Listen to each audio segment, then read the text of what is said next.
Hey, what's going on, people? Welcome back to this special episode. I always call it special every time Eze is here with us. Always a fun time talking to you, Eze, and obviously the Chelsea banter as well, which we're gonna get to shortly. But Eze, how you doing today? Feeling good, man. Feeling good. We had a spirited discussion before going live, so I'm pretty amped up right now. I'm not gonna lie. Yeah, honestly, it just feels like we did a show like back to back, man. We had a really good conversation, but that was a private conversation, so we're not going to share that publicly. Absolutely not. But definitely, always fun catching up for sure.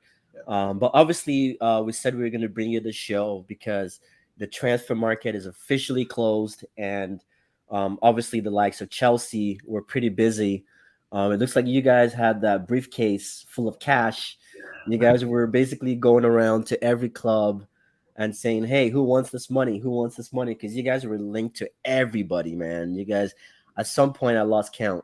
I lost count, but yeah, let's get. This is definitely going to be a transfer show talk. Obviously, as is going to be touching on Chelsea.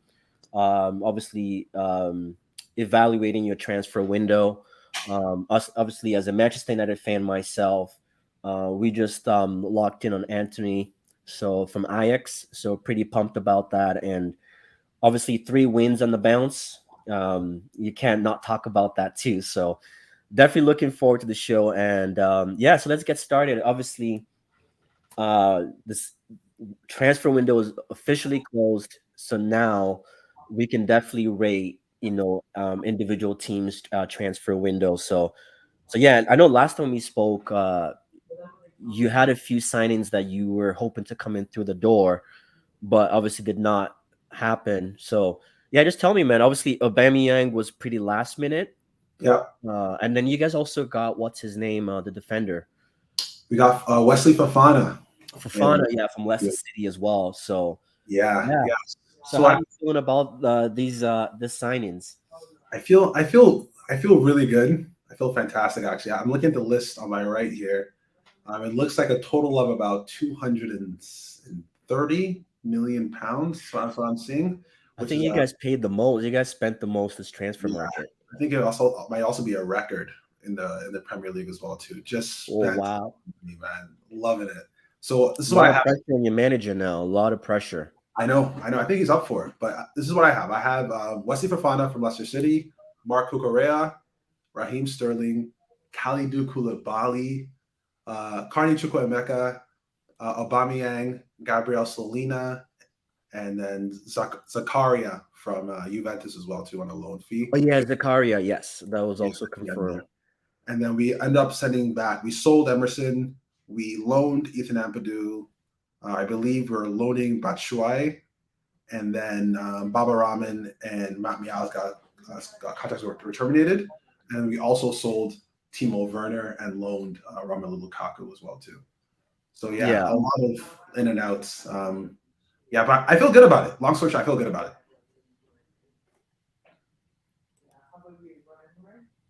Yeah. hello, you still there? Can you hear me? Did I cut out there?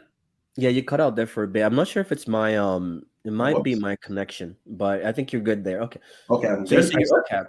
Yeah, I said some really profound things there. I hope you guys were able to hear it. But yeah, no, I was saying that I'm feeling very confident about our transfer window. Um, we had a lot of holes that we needed to plug, and you can't get it all done in one window. That's the thing. I know a lot of fans want it all done right away. Let's get this guy, this guy, this guy. I'm a lot more understanding with that. Anytime you spend 240 million pounds in one window, that has to be 10 out of 10 window. Like, come on, like 10 out of 10 on that window. 240 million. There's no other way around it. We have a few more spots we need to fill. But I think next year is when we're gonna have the rest of the guys in and then make a real push for the title. Yeah. But it's like, it's one thing. The thing with what I'm a little nervous about is like, because, looking at Man United's experience of just, you know, going around with a duffel bag full of money and just saying, we'll take your player for whatever amount, it Mhm. doesn't always pay off, right? Because, like you said, a lot of clubs are trying to cash in. Obviously, most people don't want to lose their best players. Most clubs don't want to lose their best players. And then when they know you're a club with money, you could take advantage. Are you happy with these transfers though? Because the Aubameyang thing seems kind of last minute. Mhm. The Zakaria one kind of is sounding like that Rabio link with Yeah. United when it was just like, okay, we're looking just to add bodies in, right? Like, how do you feel about like? Do you think Aubameyang can actually like help you guys this season? So Aubameyang wasn't my number one target at striker. I wanted Gabriel Jesus. I know now it Hmm. looks like it's Hindsight, hindsight 2020, but I swear and I promise I was looking at Gabriel Jesus. Anybody who's coming from Pep's team, I will take. I don't care if they were the bottom of the bench or they're a starter. The way he coaches players is insane. So I wanted him, and then he ended up going to Arsenal, and he's absolutely amazing now. And then I wanted Ivan Tony. I thought maybe we can bring him in. that's a He's good shout. faster. He can hold the ball up. He's good in the air, and he's also quick across the line. And he has a little bit of a Giroud in him because has a little bit of interplay. He can lead the Yeah, ball to the guys coming in on the other side. And it looked like we weren't going to get him. But with Aubameyang, Tuchel's worked with him before at Dortmund, and he had an amazing goal record with Tuchel at Dortmund. Even yeah, though the German league is a league full of farmers, I absolutely believe it's a farmers league. I think the connection with Aubameyang and Tuchel is the only thing that's giving me confidence because I have the utmost confidence in Tuchel, and I know that if he wanted this guy, he's gonna work out. That's my only thing. With yeah. with Zakaria, I don't know where the hell this guy came from. There was no links, no nothing. An hour before the deadline closed, I got a here we go from Romano saying we got him on a 1 year loan. 3 million is the fee, buy option at 30 million. So even considering with the buy option is so low, it looks like Juve like they don't have much confidence in the player themselves. You know, letting him go on loan for such a cheap loan fee, and then the buy option is so minimal. It seems kind of crazy to me. From what I've seen, he has a like pretty poor injury record, but he's only 25. He's 6'3". Just adding a body in there for when Conte gets injured I think is the main idea. I don't think he's going to be playing a lot of minutes, so there's not high expectations from Zakaria myself. Yeah. Well, that makes sense. Yeah.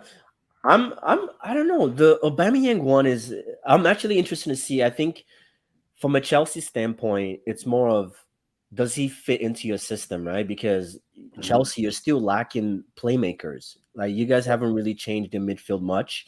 Obviously, Tuchel thought he could rely on the likes of Carragher, looking like that's not happening right now. And then you have so my thing is, because Aubameyang is another striker who he's like a Lukaku. He needs the supply. And if you don't have the supply lines, is he going to be effective? So that's my question is, you guys did not solve the area that you needed to solve, which was your midfield. Like, you Yeah. guys bought defenders. I think you guys were defensively solid. You Mhm. replaced, I would say, like for like in a way, with Koulibaly coming in, and Mhm. what's his name going out, Rudiger. Rudiger going out. Yeah. But I feel like your midfield has been kind of meaty for a while. You even talked about Conte. Now he's sidelined for he's sidelined for a month. But I think from the Aubameyang standpoint, this might be a good move because he has a lot to prove, and especially being in London, Mhm. coming from a London team in Arsenal. You know Mhm. what happened between him and Arteta. I'm sure he's definitely going to be vying to prove to Arsenal fans and Arteta that he still has it in him, right? So Yeah. yeah, And but I think people are forgetting like Aubameyang was I think one of the top goal scorers in the league when he went there for the amount of time that he was there. He had like double-digit goals in only like 4 months. So he was scoring. And with Aubameyang, he is by far the best finisher we have on the team. So I know we are struggling to create opportunities, which is a problem that we need to fix. But at least with the opportunities that we're creating now, as minimal as they are, he'll finish them.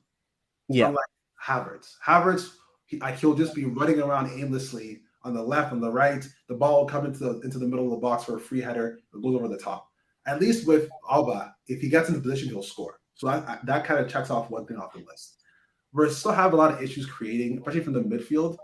It's a big problem, and especially on the wings too. we keep playing Mason Mount as a winger. He's not a winger. He's not a winger. It's to the point now that I'm even seeing Sterling's form dip a little bit too. Even though he's scoring goals, he doesn't have anybody to have interplay with. There's nobody on the same level. Wavelength. Yeah, that makes sense. And a big thing that we've been discussing in the kind of like the Chelsea Twitter sphere, Chelsea community, is that like Tuchel, the way he coaches, he says like, I don't coach players how to play football. They already know how to play football.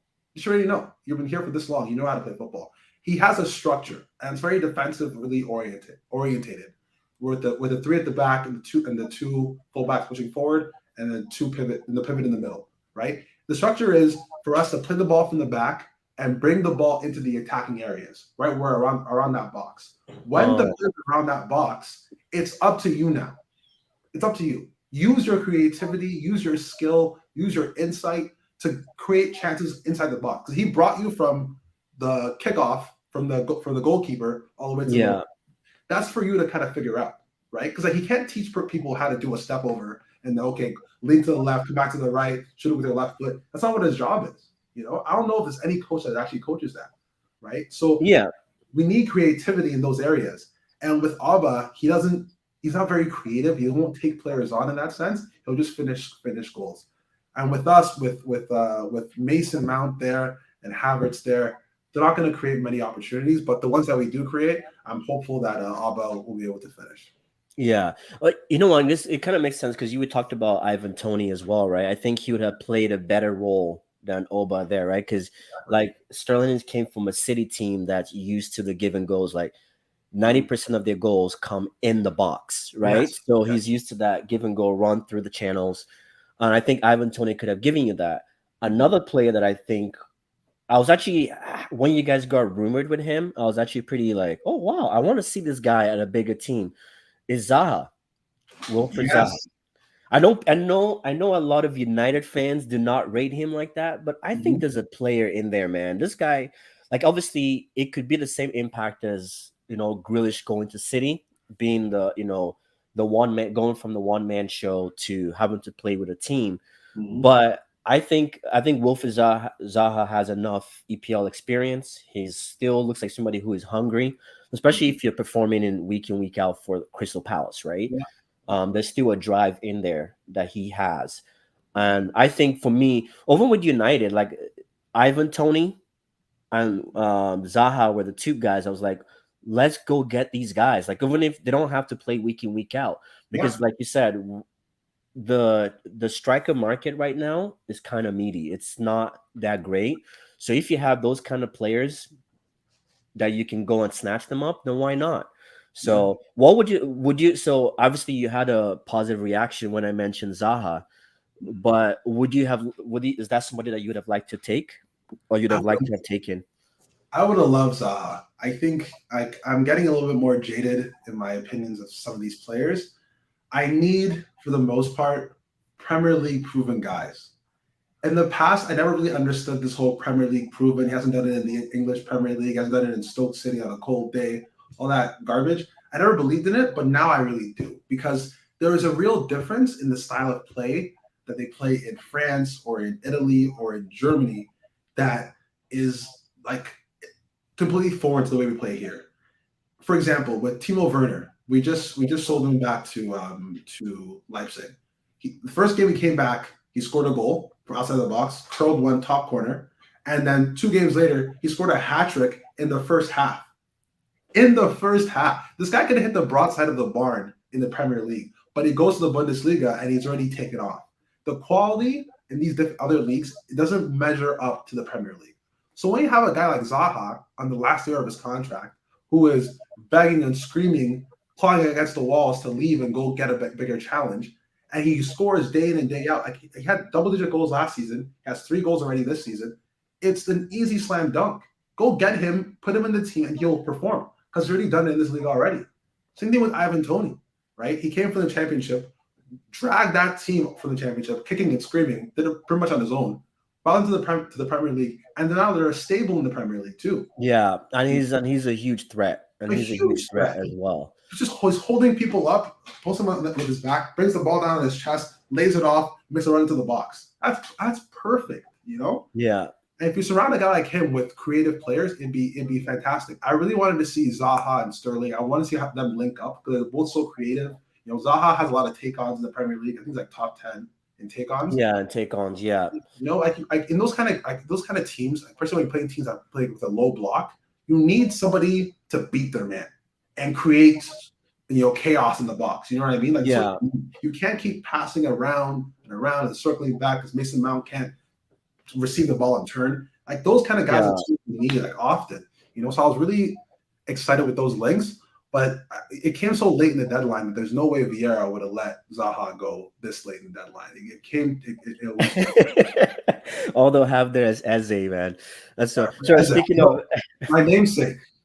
I know. Speaking of Eze, I was gonna say that. So let me just quickly take these comments. Shout out to Footy Fantasy. I really appreciate you guys supporting the channel.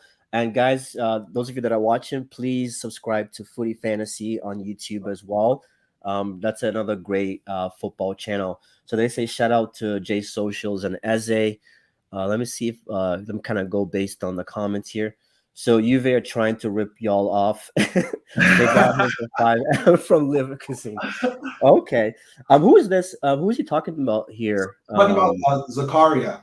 Zakaria. Yeah, Zakaria. Okay, makes sense. Yeah. Yeah. But he's still a young player, though. He's still pretty young. How much did you guys 25. get him for? You got him for. So this is what I'm seeing on transfer market. He's 25. Okay, because I remember I had him on my FIFA. This is like 2 FIFAs ago because he was still pretty young then. Yeah. So they have him as 25 here. I think he's born in 96. So he's turning 26 this year. Oh, geez. Okay, so it's not even that young anymore. Yeah. Geez, what's up with all these teams? All these leagues are basically making money off the EPL. Oh, but it's all good. And then the next comment here, obviously, Tuchel is building an NFL defensive. Yo, I'm beginning to question him, man. He's becoming like what's his name? For England. What's his name for England? Bringing like 5 right backs to the Euros. Oh, Southgate, Gareth Southgate, man. And like, what's going on with like Chelsea was like you guys had a good defensive unit last season, so that's not the area that I. Obviously, I get it. Your wide your wing backs are injury prone, and then you just lost Marcus Alonso, who I know you don't rate that much, but I do rate. Goodbye. So. And then this one here. So he says Zaha is about to be 30. He missed the big club boat. Yeah, that's fair. But in today's day and age, though, like with sports medicine, like 30 is still like you still have a good, I'll say 3 seasons in you, like on the top level. You know, obviously, the only downside is that Zaha leaving a club like Crystal Palace, they would want a huge they'll want like a huge signing on fee. But he's only this is his last year of his deal. So next year, right in January, you can negotiate with him to come in on a free. In the winter? In the so winter, you never know, right? Because you got Aubameyang, you never know. Maybe especially maybe injuries might also play a huge factor as well. I think if Zaha has a good first half of the season this season, he can still leave Crystal Palace because let's say the big clubs come back and they have injury problems. Now they're gonna start looking for, replacements. So you never know. Sure. You never know. But I know Chelsea doesn't have Aubameyang is not in the World Cup, but yeah, everyone else is in the World Cup. So yeah, it's gonna be interesting to see what happens. But I think Zaha still has a place, man. He can definitely go into one of these teams for sure. Yeah. And he's turning the last one, Ivan Toney would have been perfect for United. Honestly, this is what I was actually when you were talking about people like getting wingers that actually take on players. This is the one thing I'm really happy. We'll get to that with United. We'll get to that United part. But Thierry Henry had said that in an interview, one of his like post-match things, right, where he was talking about what is it with United wingers, the likes of Sancho, that don't like to take on defenders. It's like it's crazy. Like as an attacker, you should love taking on defenders. That should be your job. And I've noticed that in the recently, a lot of wingers are too like they're not into taking on. They like to play it safe, pass Yeah, back, and yeah, it's like that's what you were paid 80 million pounds for, is yeah. to take on defenders. It's Split defenses apart, right? So I even do get it. I think Ivan Tony and Zaha would have been good for that. even to speak to that a little bit, Josh. Like, I think part of the reason why they don't want to do it is they don't want the culpability of the responsibility of losing the ball, because then the fans will Mm. get on them and everything else. It's a big risk to take, to try to take a man on, lose the ball, and then end up something happening at the end of the pitch, right? But you have to have that kind of confidence in your own abilities. When you come to the Premier League, there's big lights and everything else like that. You don't want to drop points. They get more skittish or scared to actually perform and take a risk and take the player on. If you watch this guy on Milan that we got linked to a little bit, Rafael Leao, every time this kid receives the ball, his head is up and he's looking to just go forward. Every Yeah. single time. Doesn't even matter. That was my number one player to get this season. A little bit of links to him as well too. Release clause at 150 million, which is it's insane in its own way. Wow. But a player like that, like even when you watch Mbappe, another thing, he gets the ball, he'll turn and look up, and he just wants to go. That's what we need. That kind of industrial nature is what people need. Yeah. No, it's true, but this is, that's, you need players that can, like we say, get you off your seat, right? And Yeah. I think we haven't really seen that in a while, from players. And so you just never know. But yeah. Well, it's another point we're going to touch on. So obviously, this is going to be what, Tuchel's like third season? Yes. You guys are you guys have broken the record now for Chelsea, but you guys have had like it's been a roller coaster journey, man. Since winning that Champions League, since winning the Champions League, you guys have had the Abramovich saga, and then now with the new owner, which is a positive, right? Your owner is spending money, but again, the question lies: is the money being spent the right way? But do you feel that these are Tuchel's signings? And if these are Tuchel's signings, what are your expectations for the season? And it's just like your season where it's like, okay, we got to win a trophy. If not, we should be looking for a new coach. Or is that like too soon? Or was that too soon? So with me, I'm a Tuchel lifer. All right, you'll never hear me say one bad word about Thomas Tuchel. The fact that he took that team full of we started Havertz, Mount, and Werner in a Champions League final against Man City and won.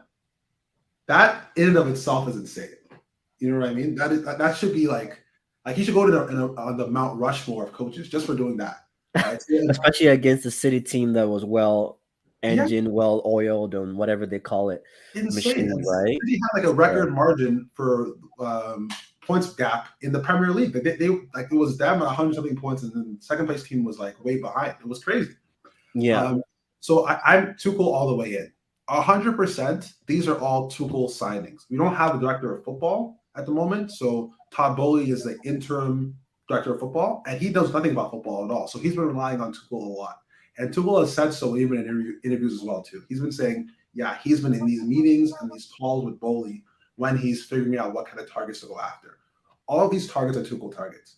From what I've seen from Koulibaly, Cucurella, and Sterling so far that we've seen play, they've all been great. They look a lot better than the players we have currently, right? The gap between them is huge. The difference between Cucurella and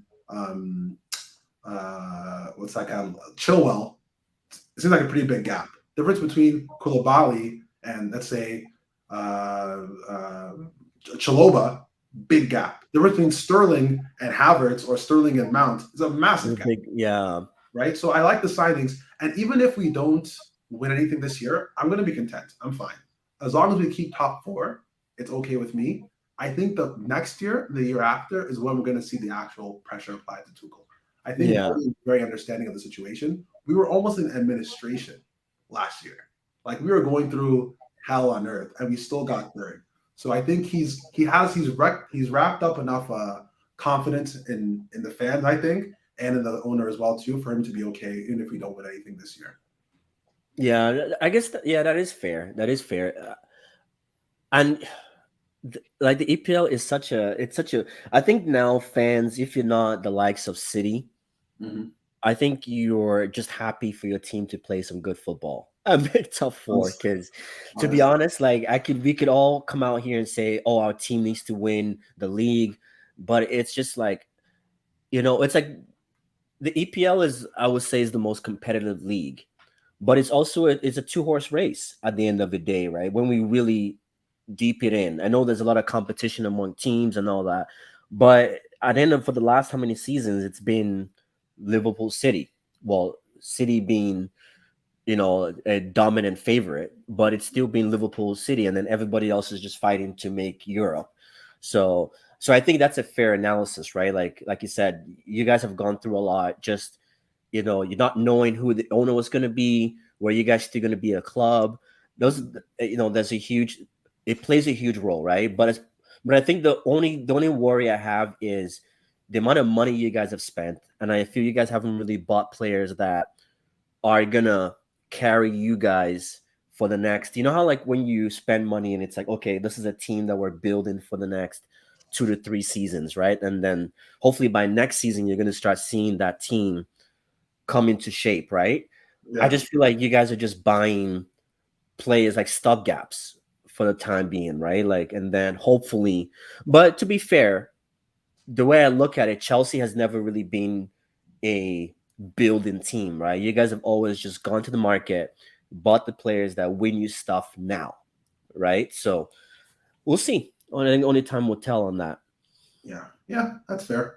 I Yeah. think the for my analysis, the only stopgap player really is Aubameyang at 33, right? The only other player we bought that's over 33 is Koulibaly at 31. Everybody Yeah. else is below 27, right? So I know from the outside looking in, it looks a little bit scatterbrained because we're buying here, like kind of all over the place. And I don't know if this is like just delusional optimism or whatever. In my mind, this is all a bigger plan that they're going after, right? Like Fafana is 21 years old, Cucurella 24, right? We got that goalkeeper Selena at 18, Zakaria only 25. In my mind, there has to be some bigger plan ahead. There's nobody that would spend this kind of money just loosely. It doesn't make sense to spend 240 million on just random stopgap players. It doesn't seem as likely.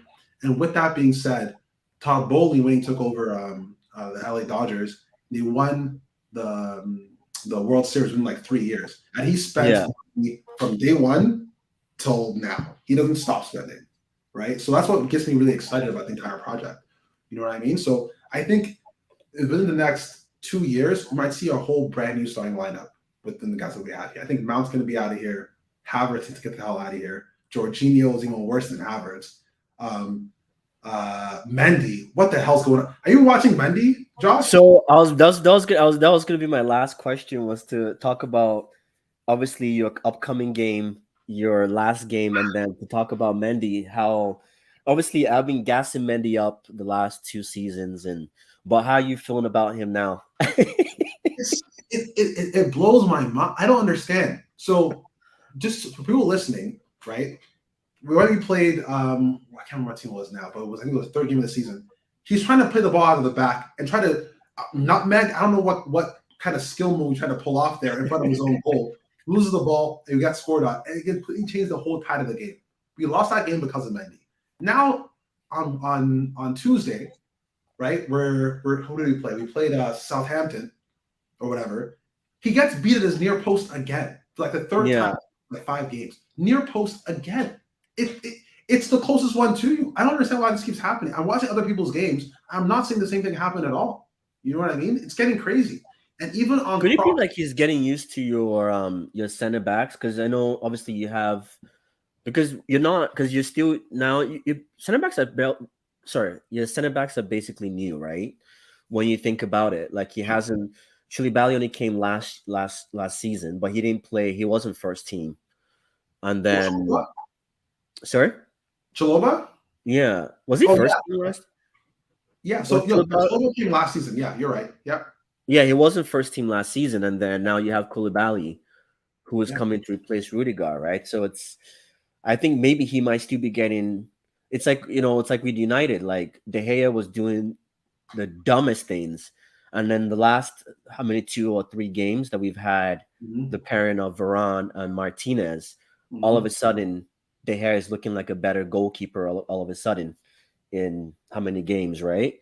So Yeah, do you think that it's that, or maybe he's just, I don't know, because he's been one of like the top, like he's been one of Europe's like top goalkeepers in my opinion. I don't know what the hell's going on. I wish I had a good answer for you, Josh. I have no idea what the hell's going on. Goalkeepers is different, right? Because goalkeepers is there's it. It's like it's not, obviously it's not a outfield position, right? That we Yeah. know very well. As is different. And I think sometimes maybe the back line is still unsteady, which But because Josh, you guys had like the I, record for I least can't. conceded goals, and now I can't let this go. I can't let it go.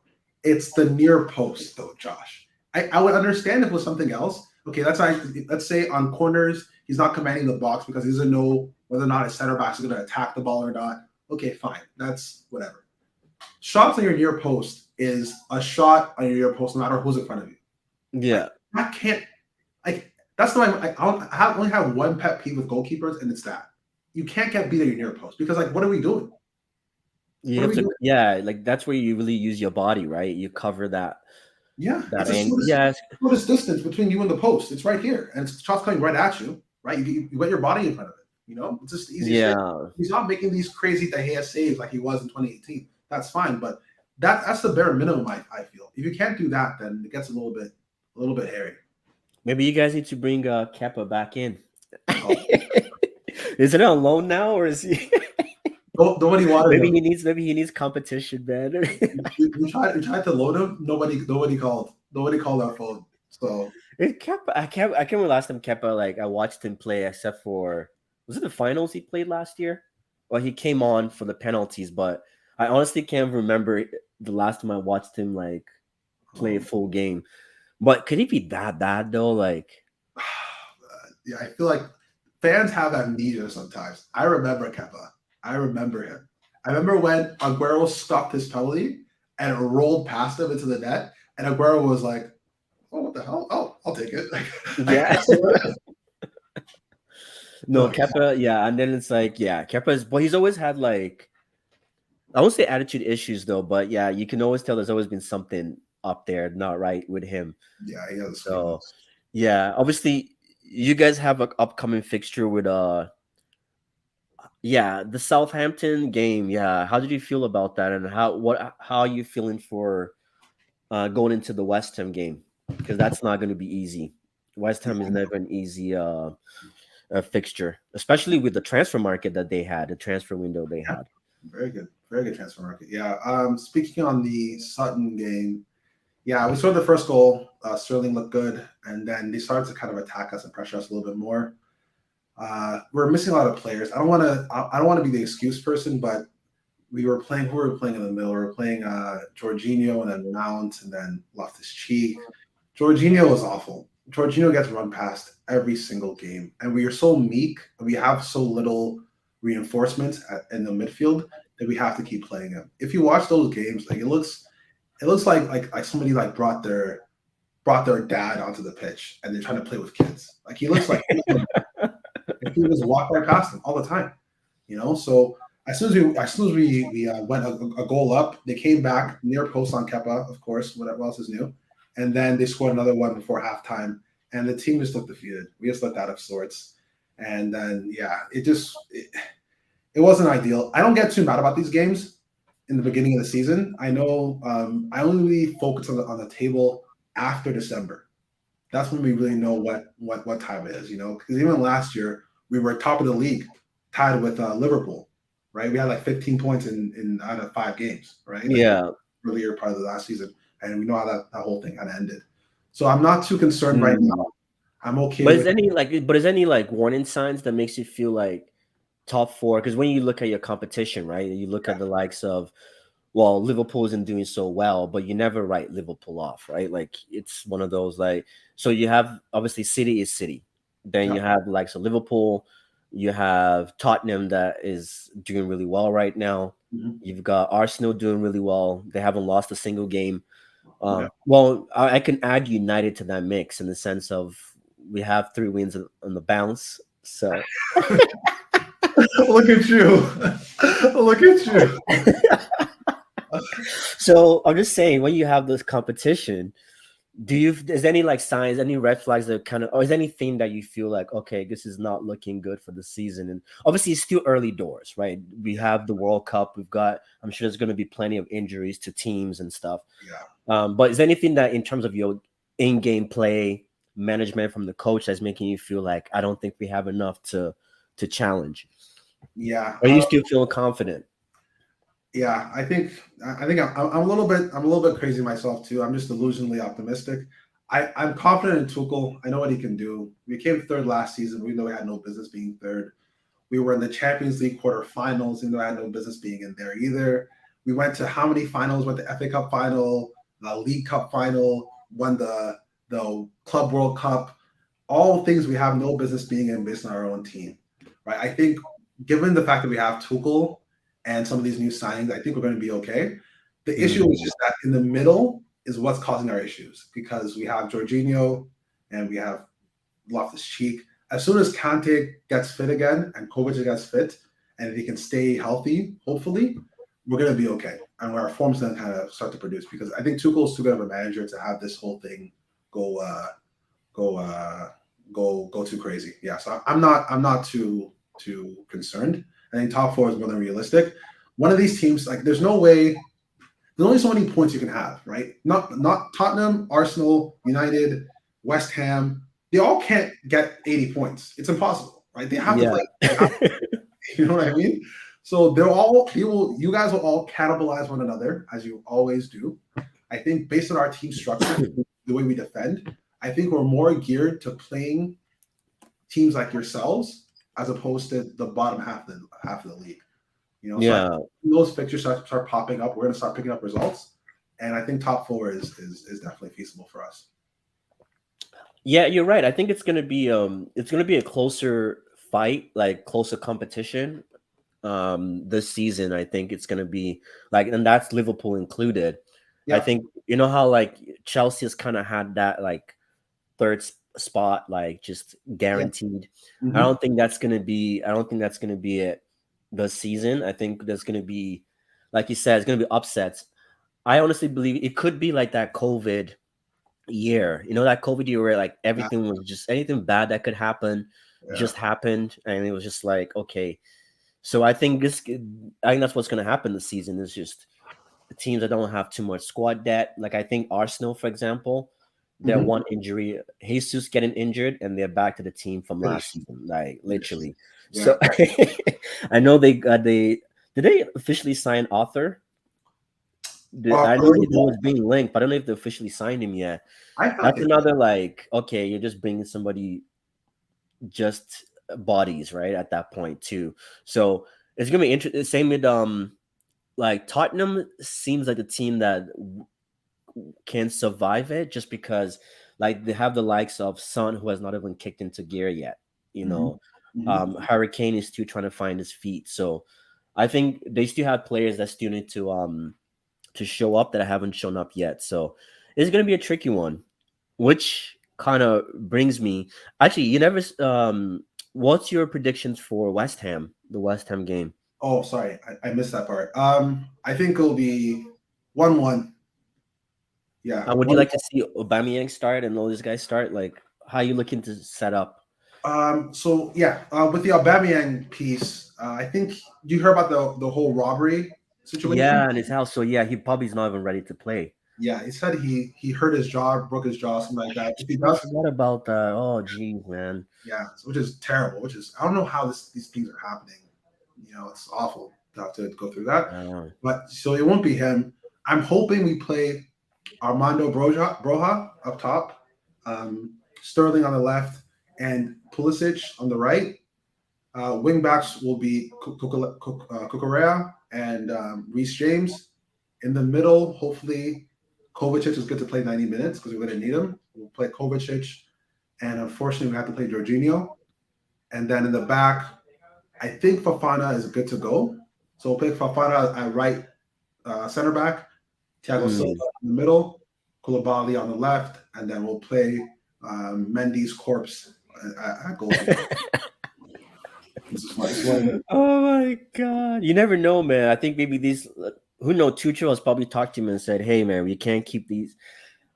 Obviously, the transfer window is closed, so it looks like he's your number one for now. But I'm sure Tuchel's probably said, "Hey, like whatever it is, like you can't be doing this anymore." So I'm not too worried about the Mendy thing. I think he'll bounce back. I think Mendy will bounce back. Like Yeah, he's young, he's you're still good probably enough. right. You're probably right. Yeah, he'll still bounce back. Um, because what's going on though? Like, are you? I'm surprised that you're even saying that he might be starting Pulisic because he's been. I Uh, thought he was like eager to leave. yeah, he was. I don't know if you've heard about this Pulisic stuff. He has been banging on our doors. His dad has been releasing statements about how Tuchel doesn't play him in the right positions. They're ruining his career. Even like these U.S. fans are all over our Twitter timeline, just saying a whole bunch of crazy, crazy shit. He was begging to leave, and he was upset that he didn't get to leave. Even after the Southampton game, it was an away game, so we had our fans in the stands after the game ended, and every single player came over to the stands and clapped for the fans who drove out to go watch the game. The only player that didn't was Pulisic, and he went right into the Oh into the treatment wow. immediately. So he was visibly upset. He wants to go. Nobody wants to pay the money for him because he's not been playing well. I don't get why these players feel so entitled. When they put you on the pitch, you're not performing, but somehow you want to play every single game. We can't And play. it's not even like it's not even the Pulisic one. Like performance wise, he probably can pull in the performance. It's just he's not fit enough. Like he's always injured every two Yeah, games. I don't think I've ever seen Pulisic play 3 games on the bounce it's without injuries, right? So It's and like I don't know if you've like so with Pulisic after COVID when the season kind of restarted when we had Lampard we finished top four. He was fantastic for that time. I don't know what happened to him. He just went crazy, scoring. He scored like 5 goals in like 7 games or something in the last 7 games. yeah, Fantastic. But then again, like you were alluding to, he had a bunch of injuries since then, and the way he looks now, the pace is gone. Again, he's not taking players on. Like he looks like a shadow of himself. So when you put him on the pitch, he doesn't perform to the same kind of level and in a small way, like Tuchel does like Mount because of his energy. And I get why Pulisic should be upset by that because Mount isn't performing this season either, right? He's played mm, 5 games, 0 goals, 0 assists, and he's still playing. So I get yeah, Pulisic's his anger, but buddy, you're not performing either. Like I don't get like you're not playing well either. I don't understand. yeah. Like honestly, I think maybe like he needs to just go back to Germany. I think that would do him good. Like you said too, and like you said, when you like a play like that, when you start losing your pace, your touch, and you're always injured, the EPL is not the place for you because you just all your weaknesses get exposed. Like everything just gets exposed in the EPL. So yeah, I just figured it was just interesting that you said that you still wanted him to start tomorrow. Okay, that's good to know that what's his name is actually fit now because I was actually gonna drop him on my FPL Mendy. Sorry, not Mendy. What was I? James, Reese James. Yeah, not Yeah, Mendy. he's back. Yeah, Reese James. he had Yeah, an illness, but yeah, he's back. He's all right. Like one thing that every Chelsea player agrees with, every Chelsea fan agrees with, is that Reece James is the best right back in the world. Reece James is the man. Is the man. yo, Reese James for sure. I can definitely. I know. I was talking to a few Real Madrid fans, and they were talking about like he's their next. He's probably going to be the replacement for Carvalho in Real Madrid at Real Madrid. Yeah, He might be that replacement. I could definitely see him at Real Madrid, man. yeah, Like I he'd be think great there, but like they're gonna he's have to. young. I need at least 500 million euros for Reece James. At least 500. Hey, when the white We need shirt to when the pick up white the shirt comes call. calling, man, Yeah, Los Blancos, once they start coming, man, you just see it's just there's well, speaking of United, man, we've never said no. We just can't say no to Real Madrid, like because the players all want to go there. you know, So when they come calling, man, you just say, you know what, we'll just accept whatever you're willing to pay for him. How about that? it's great. The fact that the pull of Real Madrid is insane. But you see what they did to Hazard, man. You see how they treated Eden. He's not even playing games anymore for them. Yeah, It's I don't want to sound No, like Real Madrid is ruthless, man. But that's why they're the best club in the world. Like, I don't care what anyone says. I think Real Madrid is the best club in the world. The way they are run, their Mhm. trophies, everything just speaks for it, right? Like, Yeah, yeah, you're it's right crazy. about Like, that. it's crazy how overnight they rebuilt their midfield overnight. While we were still talking about top four, these guys rebuilt their midfield. They brought in Tuchinameni. What's his name? Is it Tuchimeni? Yeah, Uh, Tuchimeni. Tchouaméni and Camavinga. Kamavinga. They also brought in what's the guy's name too? There's somebody else they brought in.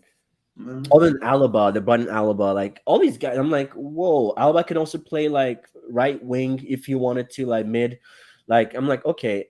They basically just brought their replacements, played them with one season. That's why a lot of moving on to United.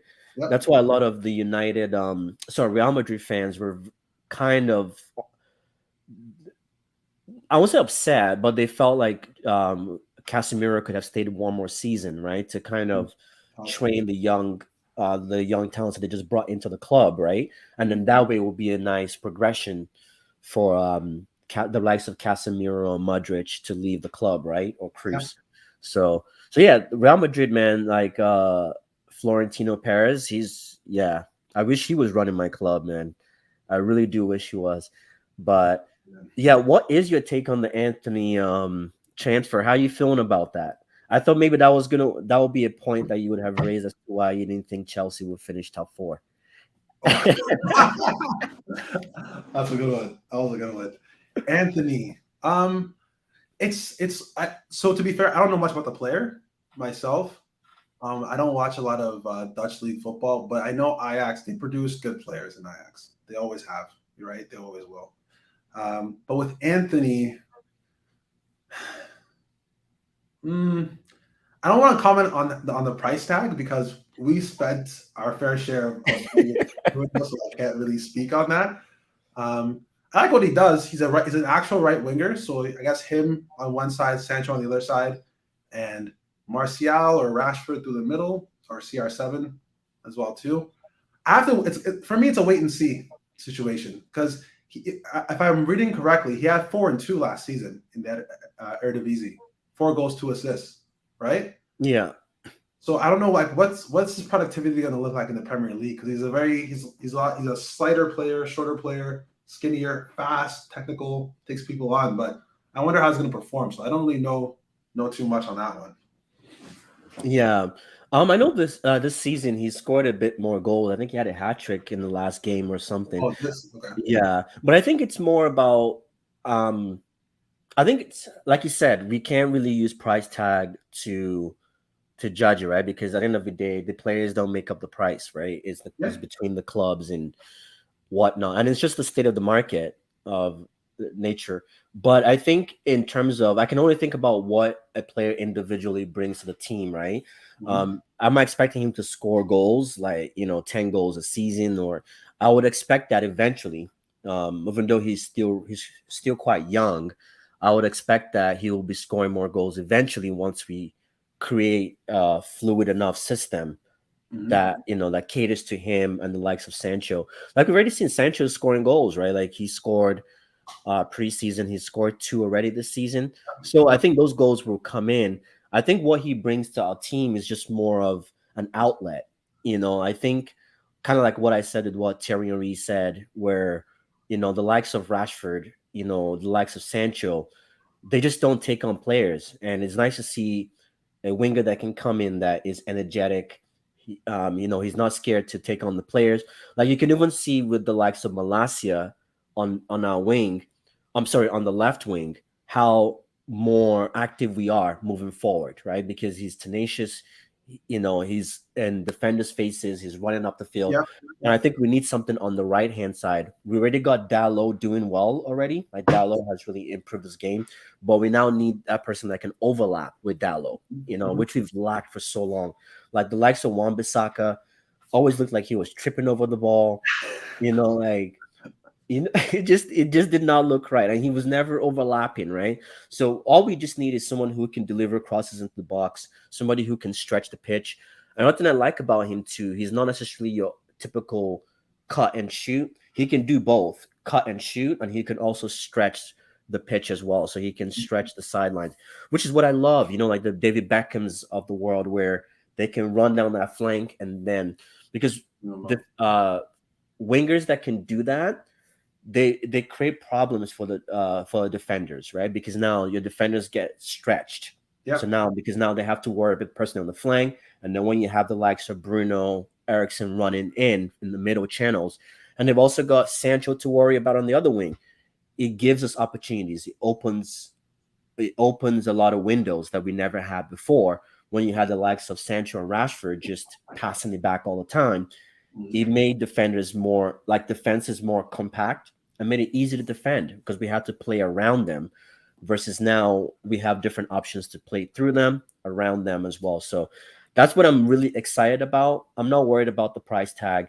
I think he's coming at a good time just because it's there's fresh blood in the team. He's worked with this manager before, Yeah. and I know they only worked together for one season, I believe. So for the coach to have this much faith in him to bring him in, all I can say is, you know what?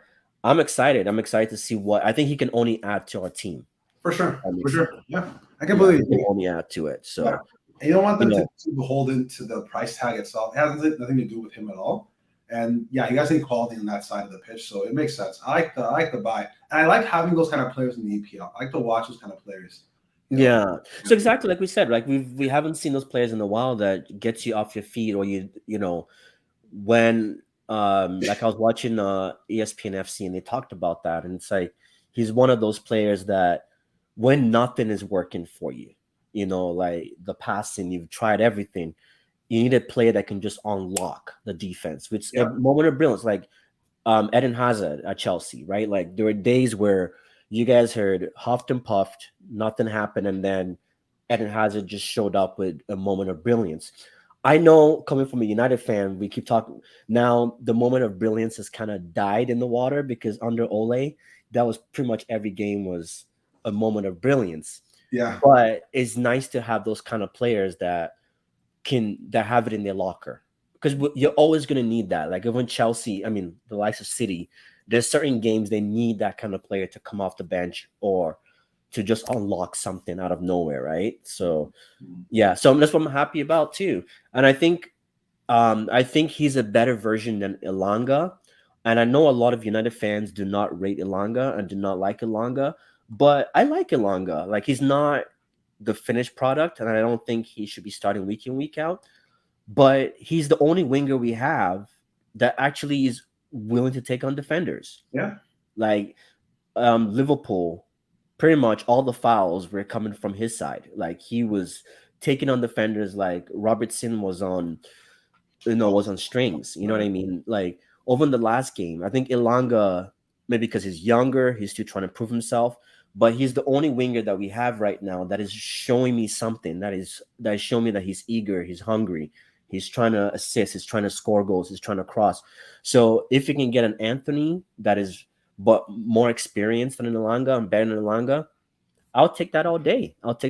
So I know sometimes fans are always so fixated on the price tag, like you said, fixated on the league that he came from. By the end of the day, it's like there's people that have come from La Liga that have flopped. There's people that have gone from the EPL to other leagues, and no one has heard anything about them, right? So like, I think it's the team. I think it's a team that you join. It's like I always use that example of like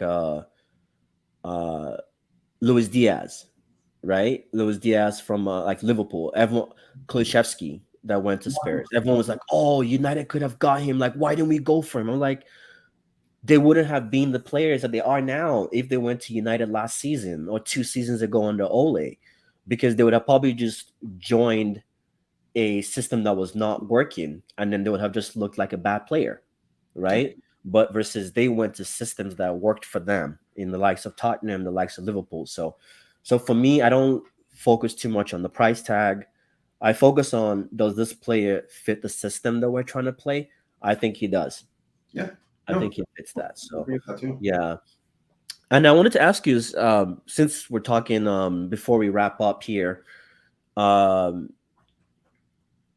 seeing obviously United's first two games, two losses, bounced.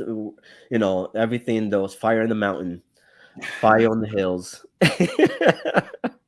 It was like, what's going on? I remember when we spoke, I was down. My head was down. I was depressed. How are you feeling for the game on Sunday, the United Arsenal game? Just from a neutral perspective, seeing Arsenal was on form, United seems to be finding their form. So, what do you expect from that game, and how do you see it? Okay. So with that game, I'll preface this by saying, like I always do, I hope both teams lose. But given that that can't happen, I think. You want to know what, Josh? I think this Arsenal team is for real. Unfortunately, as much as it pains me to say, I think this Arsenal team is for real. And I know you guys have looked strong defensively. I think you have two clean sheets in a row now. I think with Gabriel Jesus, Saka, and the other guy on the left, Martinelli, I think they're going to create chances. Given that, I think they're going to score goals. I think it might be a 2-1 game for Arsenal. Arsenal scored 2 in the first half. You guys get 1 back in the second.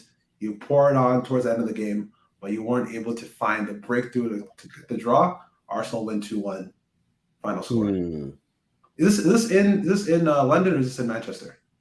I think it's in Manchester, actually. Let me. Oh, that'd be crazy. I think it's in. Yeah, that's gonna be a big call if it's at home. Yeah, it's in Manchester. Yeah, so this is why I think I'm smiling a little bit on this one. I think. Yeah, you have the right to be confident in this one. Yeah, because the last home game. What was the last home game? Yeah, because last home game was Liverpool. So.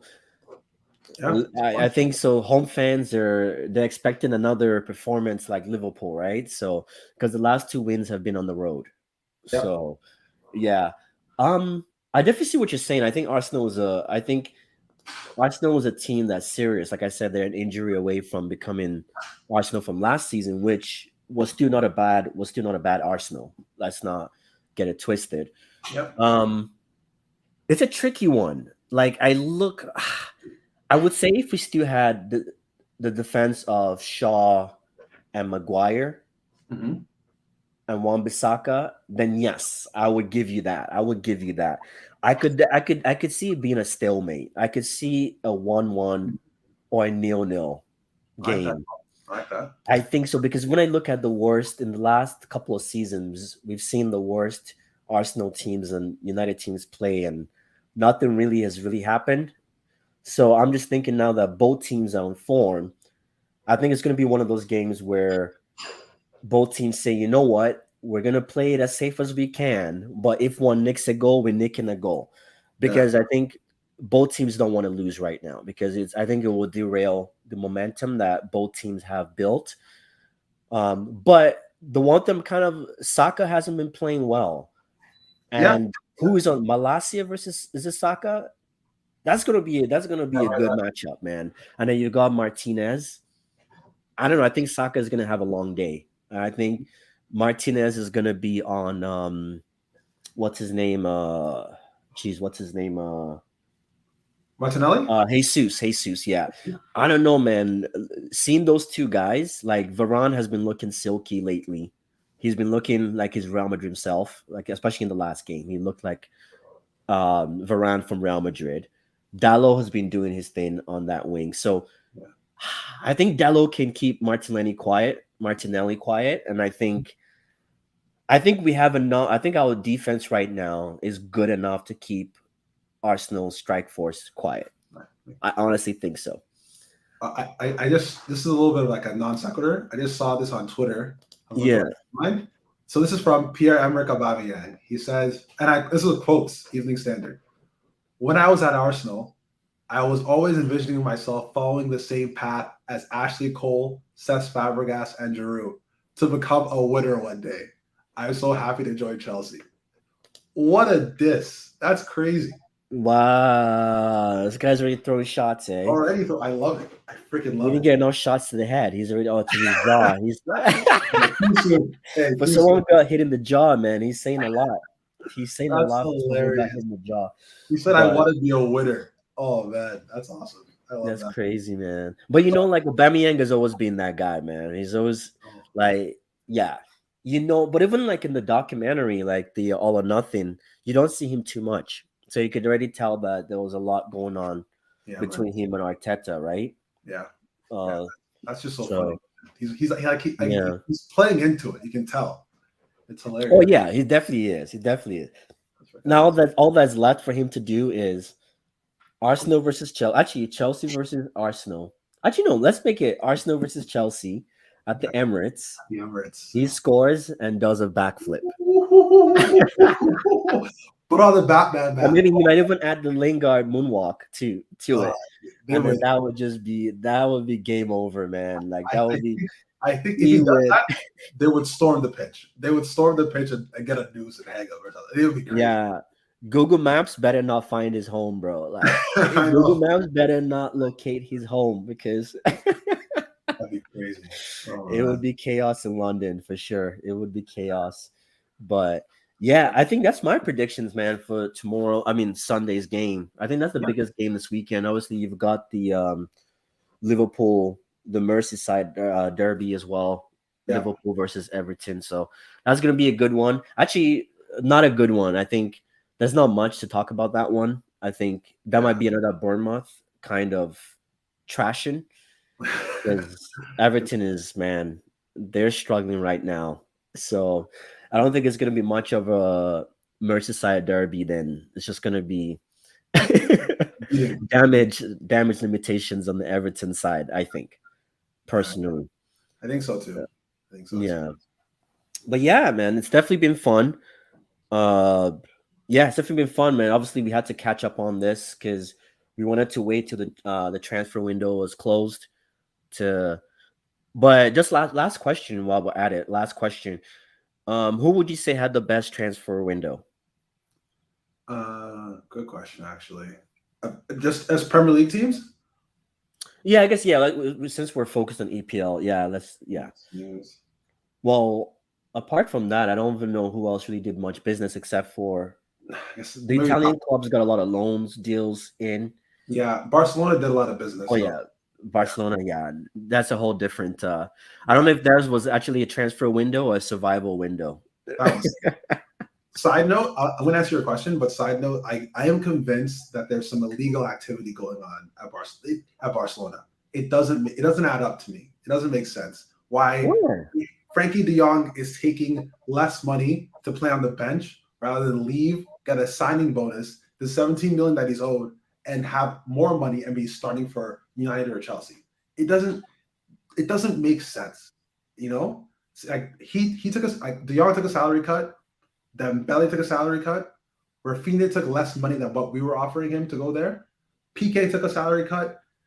Like Josh, it doesn't make sense. No, but it does in a sense, man. It does in a sense. Like, and it's no disrespect to La Liga. Like, okay, think about it, right? If you're a football player, you've already won all the things you need to win in the like maybe Frankie de Jong is different. Frankie de Jong is thinking to himself, he's young, right? United is a huge risk. Like, no matter like we could talk about Ten Hag all day, we could talk about the future. Yep. It's still a massive risk. Like, United is not guaranteed to win any trophies.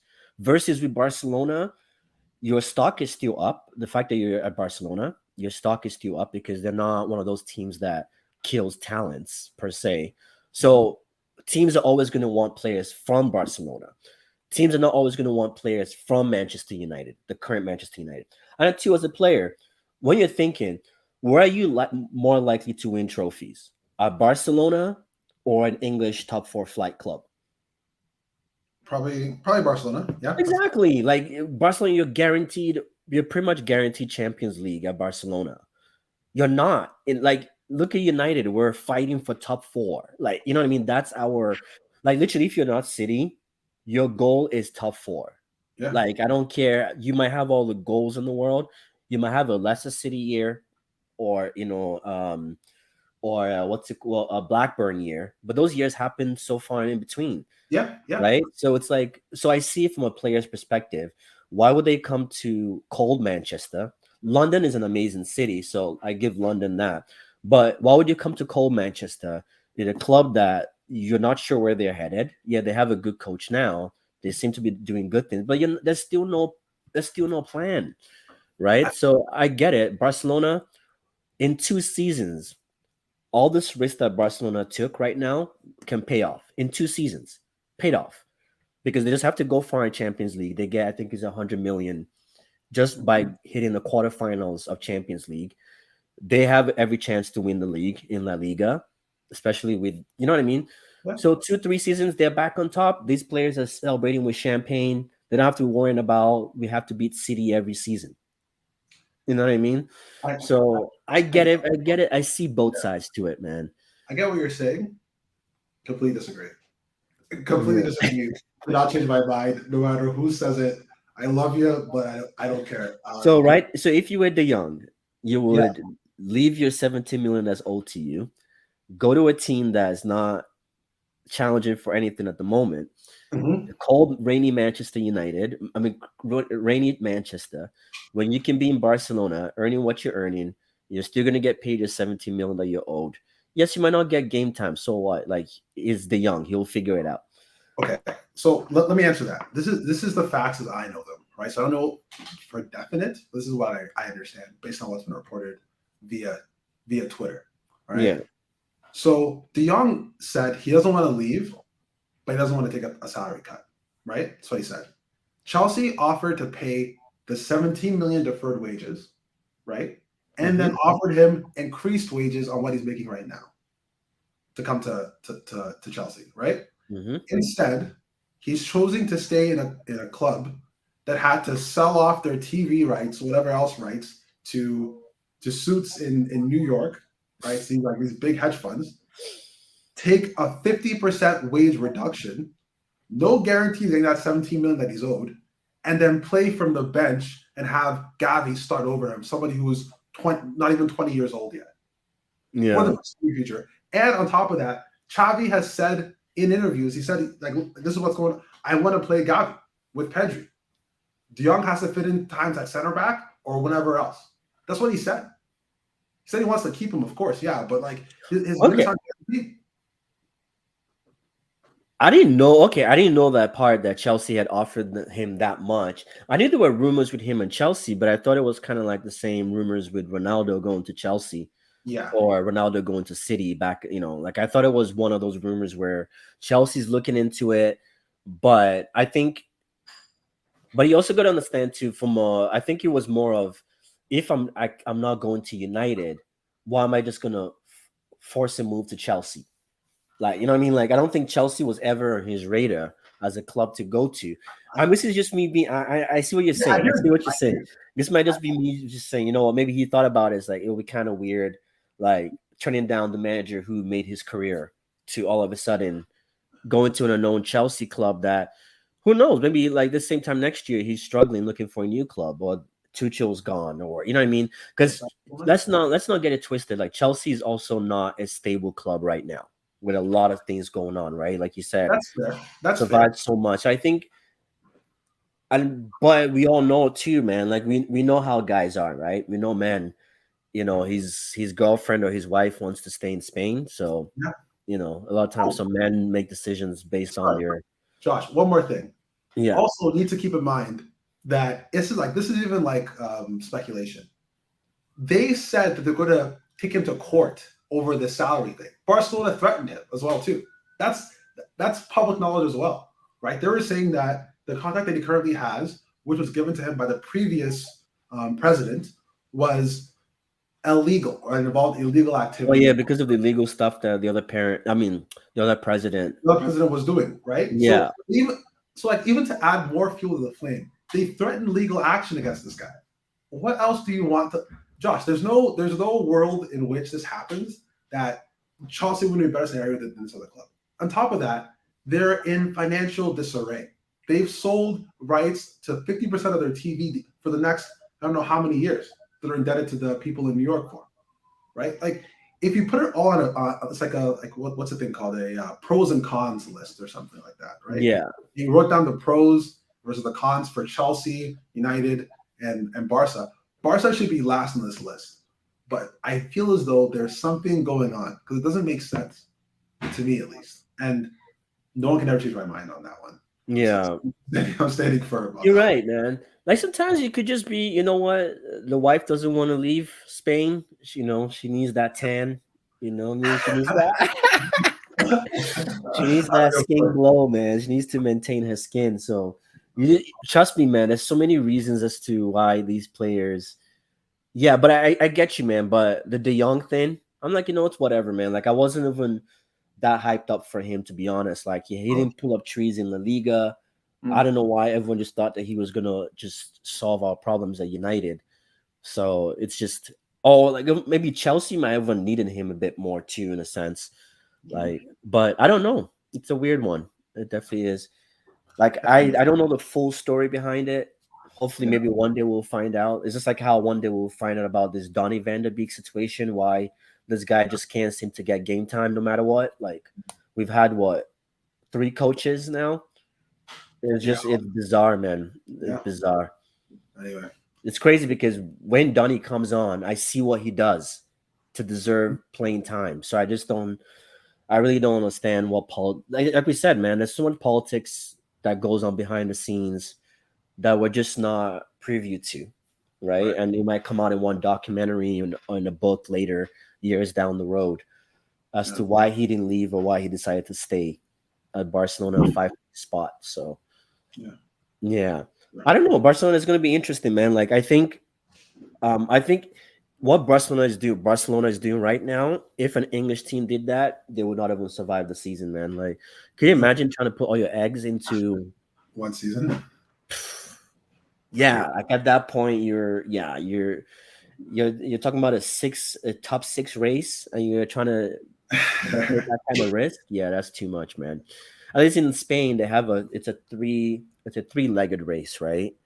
It's just so it's not too bad.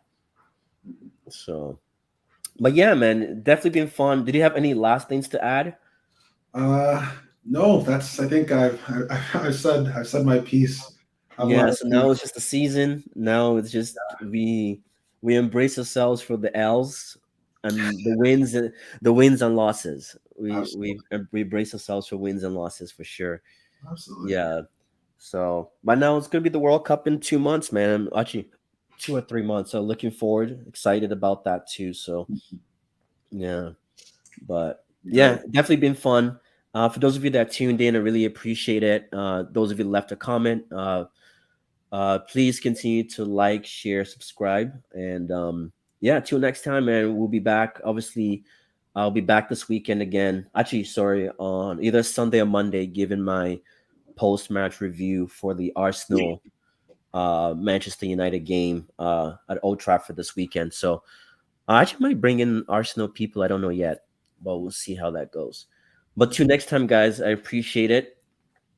Take care.